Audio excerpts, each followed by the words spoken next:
thanks for everyone to show up. This is one of our regular Wednesday events, and we're really fortunate to have Bryan Legare here, who is from the Center for Coastal Studies, and more specifically for the Shark Ecology program, which he spearheaded. And he's working on his PhD, correct? Yep. Still? I just want to make sure I have it Not right. still. Right. It's a long time. It's okay. I'm running out of time. Yes. So his research really focuses on two locations, Virgin Islands for the shark ecology, but very specifically on the shallow water habitat, which most of our sharks here live in, and the really crucial role that the sharks do have in our ecology. So without further ado, I'd like to introduce Bryan, and thank you very much for coming.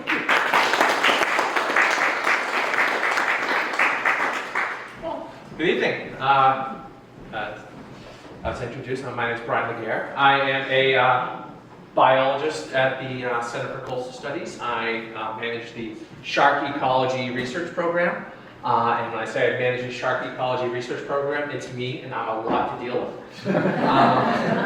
So in this what I'm going to do today is give you guys an introduction to the Shark Ecology Research Program and what we're accomplishing there, and a little bit about sharks in our area and why I'm doing this. As a program at the Center for Coastal Studies, and if you haven't been, I definitely recommend visiting the Center for Coastal Studies. It's been around since 1976. It's spearheaded a lot of international whale research and geological research. I actually came into it in the seafloor mapping program in the geology department as a biologist, but I had a background in fish movement, and that allowed me to create the program I'm talking about today. But we have a 37-foot humpback whale skeleton in the building named Spinnaker, who has an entanglement in her upper palate, and it's a very ominous, amazing story. So I definitely recommend checking that out there in Provincetown. But as a program, I have to have a mission, and my mission is to understand, the purpose of the Shark Ecology Research Program is to understand the habitat use by sharks and other mammals, and allows me to, connect both the movement and the habitat, which each independently is a fantastic data set. So movement ecology is great to understand biology of the animals. Habitat, that's where they live, but if you connect the two, it makes a stronger statement about protecting a specific area for a target species. And at the center, what we really strive to do is create data for local managers and managers in general. So science for science sake is fantastic, but there at the center, what we do is we make science that matters, which is really important. Background on myself: I am a New Englander. I was born in Massachusetts, but grew up really in New Hampshire. I got my bachelor's from the University of New Hampshire in biology. I got my master's at the University of the Virgin Islands, where I worked on juvenile black-tip and lemon sharks on St. John. And now I'm a PhD candidate at UMass Amherst, 2024/2025. I stole this from a previous talk. My background in sharks, background in what allowed me to build this program, is I looked at juvenile shark habitat in the Virgin Islands.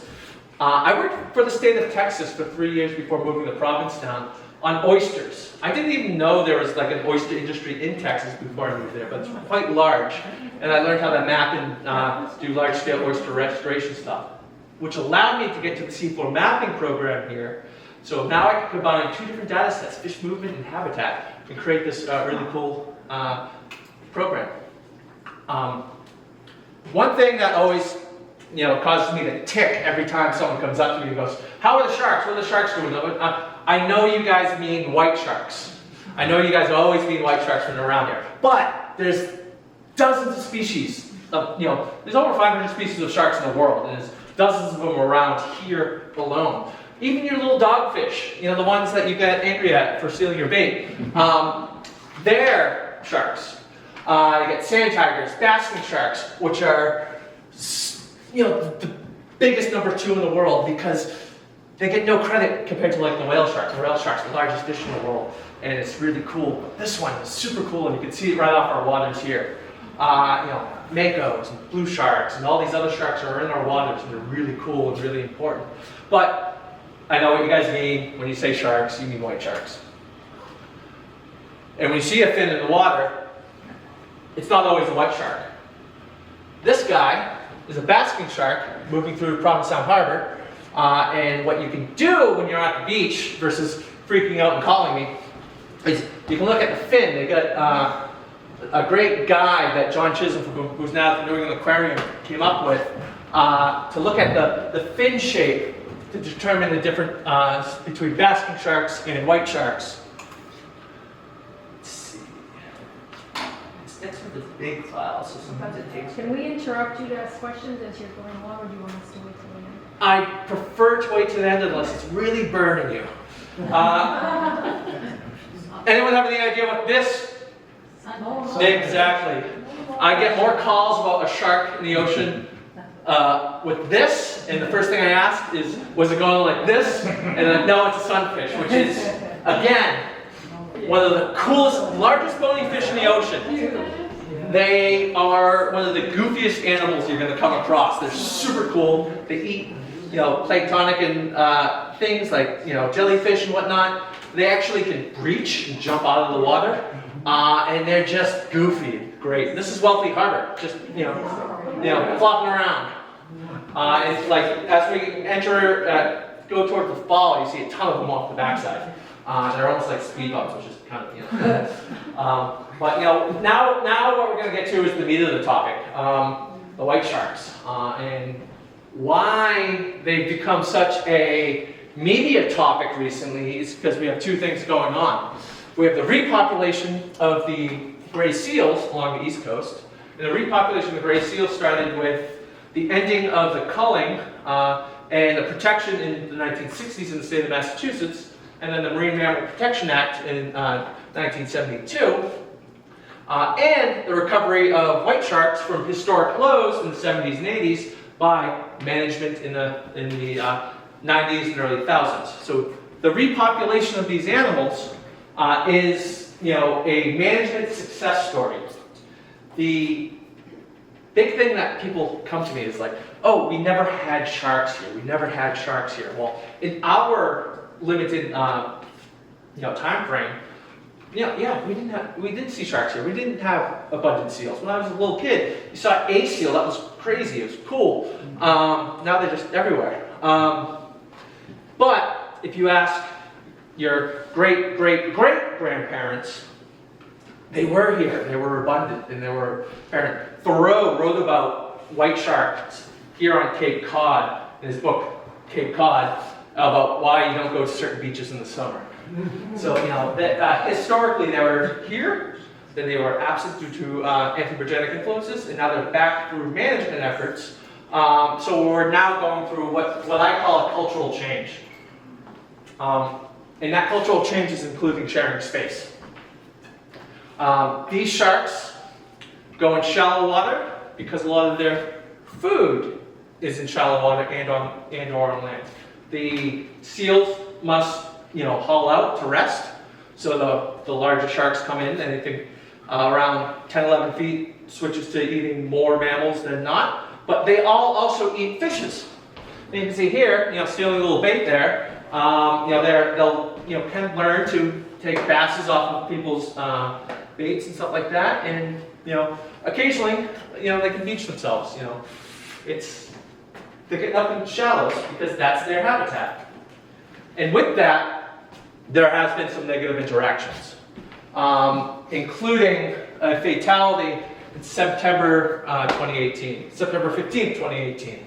Last time I was in this room was September 21st, 2018, giving a talk on a project I wanted to do about sharks. That was scheduled a month before. And this room was packed to the door. It was actually kind of terrifying for me because it was literally a week after this and we were all scared and we didn't know what was going on. And the only thing I could do as a scientist was try to figure out things on how the animal moves. And that's what the project was and the project was becoming. Because these guys are hunting in the shallow waters. And then after that, there was a little bit of chaos. A lot of fear going around. And one of the things is because science is slow, we can't, still developing our understandings of these things. And educating the public, which is one of our best tools, is taking time. And, you know, I guess I jumped ahead of myself a little bit earlier. Thoreau, like I said, you know, we've had these sharks, you know, around, you know, in Eastham talking about not going to certain beaches because the sharks tossing themselves up on sand. We're going through this change and we're, you know, moving through it as a community. So as a scientist, people ask me, you know, as a shark biologist, like, what do we do? What do we do? What do we do? I'm like, I don't know what we do, but what I can do is understand how the shark is moving and using both biotic, you know, seal, and abiotic influences, you know, the beaches, and how they access the beaches, you know, come up with questions on their behavior, using technologies that that we have available, like acoustic telemetry, which the state has been tagging sharks for a little over a decade with, and, you know, come up with, you know, an idea of how sharks are using the beach so we can adjust how we use the beach. Because the sharks aren't going to listen to us. People don't even listen to us. So what I really do as my job is throw a lot of expensive equipment into the ocean and I hope I get it back. So, you know, I'm throwing, this is an ADCP, which measures waves, tides, and currents. This is a side scan sonar that does both bathymetry, the shape of the seafloor, and takes a picture with maps. I put acoustic receivers, which record the shark tags. I'll get into what my study does that's different than what the state does. You know, counting seals with cameras and all kinds of fun stuff. So lots of technology in a small area, comes up with a lot of data that I'm still racking my head over. What I do different than the state does is, so the state goes out, this is Dr. Greg Stoll, my advisor, I've worked with him from Virgin Islands and up here for a long time, tags the white sharks with what's called an acoustic transmitter. The acoustic transmitter sends out an acoustic signal like a Morse code into the water every, you know, randomly around 120 seconds. A receiver has to be present to record that. So if the shark is within listening range of that receiver, its detection will be picked up. So if you have one receiver and you get detected, it's within a big circle up to a kilometer around that one receiver. It doesn't really give you fine information. But if I put a bunch of these really expensive receivers near each other, and hope I don't lose them, and the signal gets picked up by 3 or more, I can triangulate the position based on the speed of sound and get a position down to close to a meter. So it's technology, you know, it's working pretty cool using, you know, basic physics and speed of sound. So the first couple of years, now I did first year Head in the Meadow trial project. Started 3 weeks in September, and 2 days before everything I was supposed to go get, nice nor'easter came through, and, you know, lost a few of them. Then we expanded to Nauset Beach, and, you know, we've been doing this since 2019. Let's see. There we go. So yeah, Head in the Meadow. What we're doing, which is really cool, because we have a really unique data set, unique set of skills, and unique landscape, is looking how the different geology affects the movement of the sharks. So at Head in the Meadow, you have these really nice bars that form parallel to the shoreline. If you move down to Nauset Beach, it's all discombobulated. It's discombobulated because this is what we call a nodal point. The nodal point is where sand either moves north or south, building Provincetown out or building Monomoy out. So every year, last ice age basically, the backside of Cape Cod has eroded about a meter a year. That's why Lighthouse had to move, it's why we have slumps, we have all kinds of stuff. So when the Pilgrims came here, we had an extra 400 meters of land out here. That's a quarter mile, that's a lot of sand. But what happens is when it's moving from the nodal point, it has to orientate itself. And through movements, as it moves north to like Marconi, they start to form patterns. And these patterns have low points and high points in different pathways that the sharks might or might not be able to move through. So using the different topography of these different beaches, and this is Newcomb Hollow, I'm testing on how these different features allows access to the sharks in shallow water. And then at Herring Cove, it's just basically a flat ramp, and a different scenario, and you know, lots of parties going on. So it's a different beach going on there.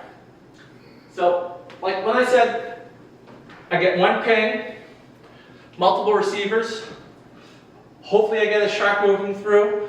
This is just 3 different years at Nauset Beach and Pen in the Meadow. Well over 100 different individual sharks and 35,000 different points in the shallow waters at Pen in the Meadow and Nauset Beach. They are absolutely using the shallow water here on Cape Cod a lot. And particularly, when we start to look at the seals at Head of the Meadow, we can see, you know, these nice hollouts that form, these you know, buffets on these J-bars out there. And you know, when you're looking at how the sharks orientate themselves to the seal hollow, you can lay all the points, and then you get a little confused, and then you start doing some measurements.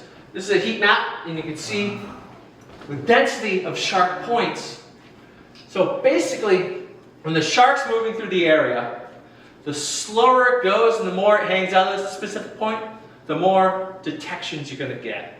So you see that the sharks hung out in this particular location right off the seal hollow horn. And we can, you know, directly measure that, you know, taken from one point. And you don't get a linear graph like this often in science. You see, like, being near a seal hollow, you're going to have sharks spend more time there. So this is reaffirming some of the recommendations that, let's say, the National Seashore has about swimming in our waters. What I can also do, because I'm mapping every year, I can look at, and you know, it's changing every year, so I have to map every year, taking the shark points, density map, overlaying it on the topography, and you can see this black line, which is the seafloor, the red line, which is the shark presence, the hugging just outside that first inner bar. They're moving up and down the beach outside that first inner bar. Why? Because inside that first inner bar is where the wave breaks. That's a big animal, and that's a lot of energy to push against. They don't want to be, it's a washing machine in there. It's a lot of energy to be up there, so they're like, no, I'm going to be lazy and be out here and wait for the seal to come to me. What was really cool is we had a handful of sharks with tags that had depth sensors on them. What I have here is 3 different data sets, independent. Seafloor, we mapped with the boat. Water line, I had water level loggers and the ADCP out there measuring the actual tide. And this is the shark with the tag on it, moving through along the seafloor, matching the seafloor, regardless if it's a meter deep or 5 meters deep in that case. Look at how tight. I redid this a couple times just to make sure I was doing things correctly. They are absolutely hugging the seafloor as they move through the shallows. And what that does is that it's about 1 to 2 meters off the seafloor, and when you're tagging the top side of a big animal like that, it's almost a meter up on top of the shark. So they're basically almost rubbing their stomach against the seafloor as they move through the shallows. This has started. And as they move through our water, as many of you guys know,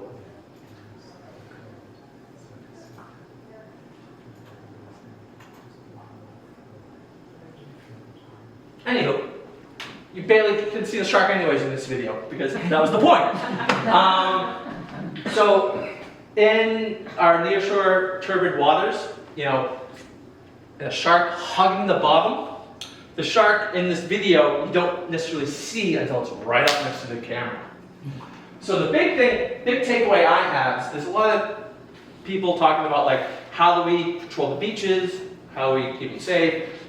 Should we be using drones for this? So for me, like when you have data like this that shows that these sharks hug the seafloor up to 30 feet deep in turbid waters like this, if you see a shark with a drone, yes, there's a shark there. If you don't see a shark with the drone, how confident are you that there's one there? So it's a false sense of security. So once we start moving forward with recommendations on how to manage beaches, we want to make sure that we're not giving a false sense of what is and isn't there. Because, oh yeah, it's fine, there's no sharks there. No, yeah, because, there we go. So 2019, that 3-week period, right before the nor'easter. Sharks at head of the meadow. I had, 31 individual sharks move through the area during that period of time. They were present 40% of the time. Remember, there's a nice seal hall up there. 2020. Couldn't believe I could do field work, but that's what happens when, I work for a nonprofit. We can make our own rules. 69 different sharks came through head of the meadow. They were there 51% of the time, 1 out of every 2 hours, and this is between 4th of July and Labor Day. Nauset Beach, 29% of the time, 58 sharks moved through there during the same period of time. 2021, again, head of the meadow, 50% of the time during this period.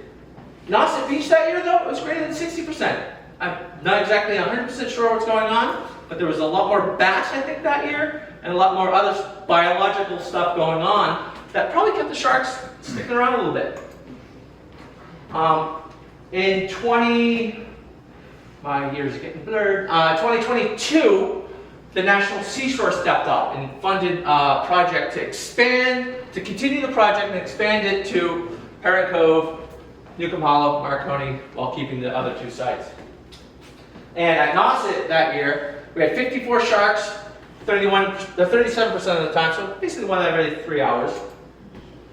Marconi, about 34% of the time, 1 out of every 3 hours. Newcomb, 1 out of every 5 hours. And then head of the meadow, 45% of the time. Again, where we have that nice buffet, they're hanging out. But the interesting thing is, they had less number of sharks. So these guys are just cruising through, but the ones that get to head of the meadow and hang out there are hanging out there. And then Heron Cove, no seals, boats, climbers, fishermen, all kinds of chaos, 2% of the time. Much lower abundance of sharks. My friends who swim there were kind of happy about that. They still ask me all the time. I'm like, I don't get my data until the fall, so. And what we're doing is we're finding that these trends are holding pretty well at head of the meadow, but there is some variability in the other places. So it's been fascinating, some of these concepts that we've thought about these sharks hanging out, like at the Seal Hollow, are holding pretty true. Start to look at things like tide. I can parse out the heat map, so this is density of points around the tides, and you can see that at high tide and low tide, it's a pretty abundant number of sharks present. Mid tide, it's a little bit less. I thought it would be high tide most, mid tide, medium, low tide lowest, because real estate's different. The currents are the strongest here. They're lazy, just like everyone. They're going to go a little offshore, where the currents are a little bit less, and not fight against that current and waste all the energy sitting in the shallow water, where at high tide and low tide you have a slack tide. It's easier to move around, easier to set up shop. So mid-tide, they might scoot off a little bit, off a little shore a little bit, which is, kind of cool. What's also fascinating with this data set, so I can start looking at individual movements. This next few slides are the same sharks over different days. So you can see this day, this animal just did a nice traveling pathway outside that first inner bar. This day, did all these nice torturous movements, searching patterns, right outside the seal hollow, changing behavior, and it smelled something funny. It's generally a tip I give to friends is don't smell like seals when they're swimming, or in general. And as they're moving through, you can start parsing out when their behaviors change across different landscapes and tidal cycles, and seeing how they're using different parts of the beach for traveling and different places for searching. And that searching is probably more of a hunting pattern. So we can look at the time budget that these animals are creating. And I generally like to leave with something like this because it basically tells the story of how these sharks are using the shallow waters. They're moving through, hugging the outside of the inner bar. This guy is named Scarface. I don't name them. And it's just using shallow waters as its transit zone, and it's an area that we share space. The seashore has some great information about being shark smart, swim in groups, be aware of seals. Dawn and dusk are important because they're low visibility times, and their low visibility times much more for a mistake. But they have, the National Seashore has some great information on their website that you can look up. The big thing that I really like this project and this program is because it's a lot of community support and community outreach. Like I said, last time I was in this room was filled with people. After that, actually the town of Toro stepped up to help start the project. The state of Massachusetts, Julian Sierra, Sarah Peak helped get money pushed through National Seashore, but also the Provincetown community and the Cape Cod community as a whole. Like my biggest fundraiser of the year now is the Polar Bear Plunge. I get people to jump in the ocean on January 1st, and they pay me to do that. And just a large that community that helped with this project and this program because of the information that we're collecting. And I can take any questions. Yeah, I'm down in East Dam and spend a lot of time in the ocean. Yeah. And pretty much Coast Guard and also Light, and south of the Coast Guard at that point is kind of a seal hotspot.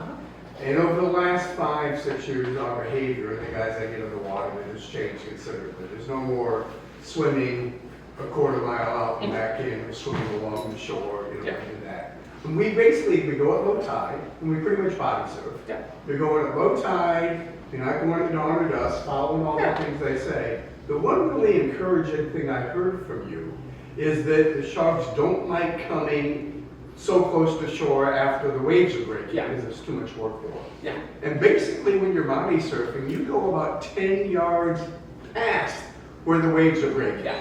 You see the wave coming towards you, you start swimming, because when the wave breaks, you want to be going as fast as the wave. Yep. How much danger are we in being out in that 10-yard zone? And we're doing it at low tide. I do not get in water above my chest. Yes. It's such a. So I went to a white shark conference last November in Australia. There was 62 of the world's leading white shark biologists, and the concept of being bitten by a shark is we have huge sections on it because it leads so much of the science that is funded in the whole 9 yards. Because it's such a rare event, it's so hard to scientifically understand and get at how much danger it is. Chris Lowe's lab out in California, California State Long Beach, does some of the, he's basically the Greg Scholl of the West Coast. Just published a study. They got a little bit of a different environment there. Still turbid, but sends a drone up. Kayakers, stand-up paddleboarders, boaters, swimmers, surfers, all that stuff. 50% of the people had a white shark within 100 meters of them that they could, were days in which they could actually see down into the water. 50% of the people. And no one got bit. So it's such a rare event, such a, these animals work on a yes, no, yes, no, yes, no, yes, no, and they're a lot pickier than you give them credit for. So I'm telling you where they mostly are at, but when they're not where they're supposed to be, it might be for a reason. Okay. Yeah. That's encouraging. So all your data is on tagged sharks. Uh-huh. How many sharks get tagged each year? As many as Greg can. I think the record was around like 50. There's over 350 of them tagged. The tags last about 10 years. He's been doing it for about 10, 11 years. But the first couple of years it was a little slower. And then Megan from the Atlantic White Shark Conservancy just did a population study for how many sharks visited Cape Cod between, I think it was 2015 to 2019. It was about 800. So if you're thinking, there's about 350 of them tagged, there's about 800 to probably 1,000 animals out there. That gives you a concept of where this data lies. The monitors, the transmitters, do you put those in every spring, take them out in the fall? Yep, I put them in. My goal is by the 4th of July, and then I take them out just after Labor Day because my questions are behavior. So I'm curious on like when they're there. Greg in the state can get residency by just having 1 or 2 at the beach, and those are the yellow ones that you see out in the water. These are all, because it's so dense and because I also work for the Center for Coastal Studies and I don't want to entangle things, these are all packaged on the sea floor with a time release that sends it to the surface. So there's no vertical line in the water column, and then it sends it to the surface, and it's got a vertical line for a day at the most for me to go collect it, versus the entire season where it can get hit by a boat, entangle a whale, and all that other stuff. Aren't the majority of them on the backside? Yep, so Nauset, Head of the Meadow, Marconi, Newcomb, and Heron Cove. Those are the 5 beaches I got going. Yep. So when you're boating along Heron Cove Beach, there's 1 or 2 of those yellow buoys. That's from the state? Those are the states, yeah. Oh, that's interesting. Yeah. Yeah, there's one right at Race Point, right at Heron Cove, and I think one at Long Point. Yeah, exactly. What about the population of the bay? Yes, something that we would love to study. They seem to be smaller animals, juveniles, probably, going after, a lot of them are going, saw that one grabbing the fish off that charter boat. That was off Billingsley. We don't know because the focus has been, to this point, on the other beach, and because the funding only has existed for that long. Yep. How frequently do sharks eat? Yes, I would love to know that. We don't know. Some of the data that I'm collecting can help go into the energetics of these animals, but we don't know how often they need to eat at all, actually. It's best guesses at this point because they're such individual, free-ranging animals. You had some slides that showed the concentration of sharks at Nauset Beach and then again up at Provincetown, and then after a few years you added Marconi. Yeah. Are the sharks that you're seeing there the same sharks? I mean, the sharks that are spotted at Nauset Beach also show up by Provincetown? Or do they go and hang out at one particular area? It's about 80% overlap. About 80% overlap at the beaches and stuff like Yeah, that. so they're basically cruising up the length of the Cape and seeing what's going on back and forth. But some of them don't visit each beach, and some of them cruise right through at one point in the year, then end up in Canada or elsewhere, something like that. They're just stopping off here for a brief moment. So do you know what percentage of the time they're near shore versus like at night or at some other time they're going further out? We can determine that. I don't know that off the top of my hand, but it's the majority of the time isn't near shore, but the majority of the time you do have sharks, almost continuously you do have sharks in the near shore waters.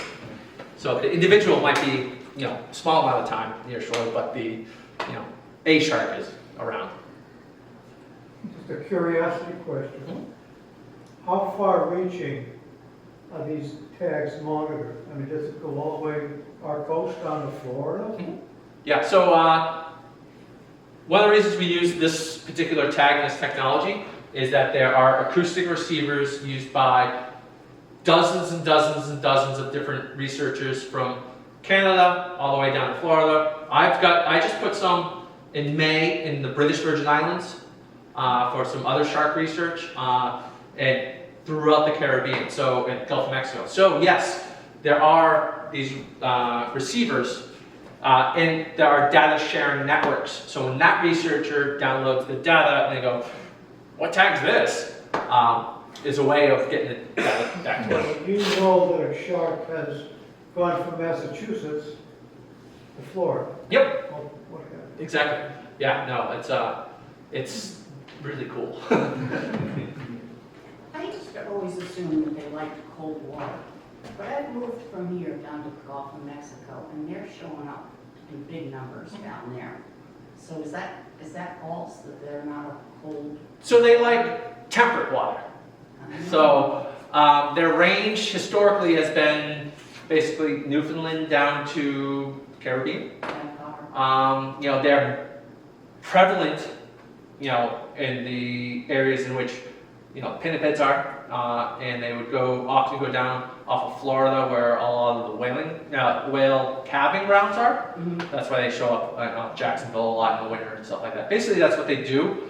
Primarily, but yeah, some of them will sneak into the Gulf of Mexico. I remember when I was in Texas, there was one shooting towards Texas, and people were like, oh, it's coming! I'm like, it's a shark that happens to be tagged, and it's not coming for you. I'm sure you heard about the hammerhead shark in Monterey. Yep. What's your reaction to that? The ocean's warm. So yes, they have historically reached generally, Nantucket, a bunch of up at Monomoy. It doesn't shock me, but it's happening more and more. There was hammerheads, I think, last year, a bunch of them were on Nantucket. And what I know from the data for the last, I think, 16 months is that we've had record ocean temperatures. Like, not just like a tenth of a degree warmer, like a degree and change warmer every month for the last 16 months. And when I was, like I mentioned, down in the British Virgin Islands, I was down there, got back last Wednesday, I was down there for 2 weeks trying to tag adult nurse sharks in a breeding aggregation. So they come up into super shallow water and, have these, nice little, sex parties, and, have these spawning aggregations, and we're just gonna go up and net them and tag them and help study them. The water was 90 degrees. Wow. It's not supposed to be 90 degrees there kind of ever, except for maybe like a few days or a week in late September. And it's 90 degrees now, and it was 87 in May, and they just weren't there. Last year when I was down there, you see coral bleaching everywhere, sargassum. Up here, you see it's just warm and things are weird. It's, Just a question on how they interact with each other. They're solitary creatures. Is there any territorial behavior that you can see looking at the monitoring to see whether they guard certain sections of their, like the haul-out area? Or... We think first we do think there are like sharks that do like have favorite spots. And we do believe that there are territorial behaviors exhibited, but we are just starting to get enough data to really start looking at that. So haven't looked at it yet, but they are known to be extremely solitary. They're generally alone, but occasionally, you know, they will interact, and you will occasionally see two swimming along each other. But is that just for that moment, or is that for more than that? Don't know yet, because you know they're actually kind of hard to get to. I actually, because I'm not on a tagging boat and I don't have a plane finding them, I rarely ever see them personally. And I work on them. Everyone's like, want to go on the boat? I'm like, you don't want to go on the boat. It's mapping. It's super slow. I just have one follow-up. Yep. Do they have predators? Like, is something that eats sharks? Beyond us, orcas, but not necessarily the ones around here. Like down in South Africa, the orcas have learned to, you know, when they predate on the shark, they'll actually eat the liver because it has a substance called squalene in it that the orcas want and need. So they'll actually kill the shark, eat the liver, and the shark will wash up on shore. And they've learned to do this pretty well. The west coast of the United States, a white shark orca had killed a white shark, and then there was tagged white sharks in the area, and they, you know, buzzed off to Hawaii because they're like, oh no, we're not staying around here. You know, this is going on. You touched on drones, and there's been a lot of discussion about the different ways of detecting and what lifeguards and, you know, the towns could be doing. And, you know, we're not Sydney, Australia, Cape Town, South Africa, where there's a huge tourist influx and there's the capital and the money to try these nets and all these things. And it's questionable whether the municipalities here or the National Seashore could even afford a technology. Yeah. Is there any of the things that people talk about between the nets and the drones and this and the that you think could be promising and might be worth exploring? So the first thing, like when someone's approaching me with nets, beyond they really haven't worked for the purpose in other places, the amount of ocean that beats that backside, I don't know how much money it would take to maintain those, but it's a lot more than any of our taxes would ever want to afford. Also, the entanglement risk of everything else, or just the mung ripping it apart, I don't see that infrastructure actually lasting any more than any period of time. So that's just whether it works or not for the sharks. From the practical point of view, that's what I run at first. The drones, again, like visual sightings of these animals. The week of August 9th, 2021, a shark was present at Head of the Meadow 168 hours that week. Up to 9 sharks in 1 hour. The beach wasn't closed that week. No one got bit, like, but no one, with sharktivity, you have to report a sighting. And it's an outreach tool, it's a great tool. But like, no one saw a shark either. You know, so they're super abundant. I spend a ton of time at Head of the Meadow. I've never seen one there, unless, you know, we got a plane and we can chase it down. So like the visuals, using a visual tool like a drone or lifeguard, I believe it just gives a false sense of security, and like it's gonna, you know, the kids are gonna swim farther, and then it's gonna be hard. So the best tool we've come up with so far is education. As you noted, like people aren't swimming a quarter mile offshore. It's probably even good for rip currents too and stuff like that. That, you know, injures more people than sharks. A few years ago, I swear I saw a killer whale be killing a seal. Cool. Is that It's- possible? It's possible. The ones in the Northwest Atlantic don't know how to do that. And I saw something else in the seal. One of our buddies, Scarface. So the cool thing and the scary thing about killer whales is they learn through like cultural transmission because they're really, really smart. So like the ones around here are primarily like fish eaters, like, you know, tunas and stuff like that. Probably halibut and all the fun stuff. But so they don't know necessarily, seals are food. The ones in like Patagonia will beach themselves and grab the seal chicken, which would be, see a tourist face if that happened to them. They can learn new things, like the ones off of Portugal who have been ripping their brothers off of sailboats because it's either revenge because one hit one, or they found a new game and they're bored.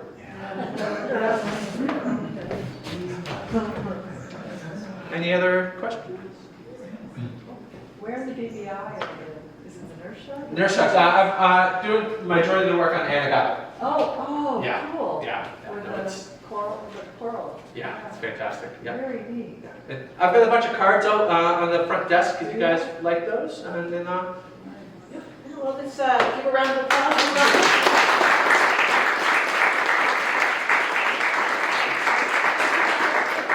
Thank you for your donations. If you haven't, if you consider, that'd be awesome. We are splitting with the Center for Coastal Studies to help us both out.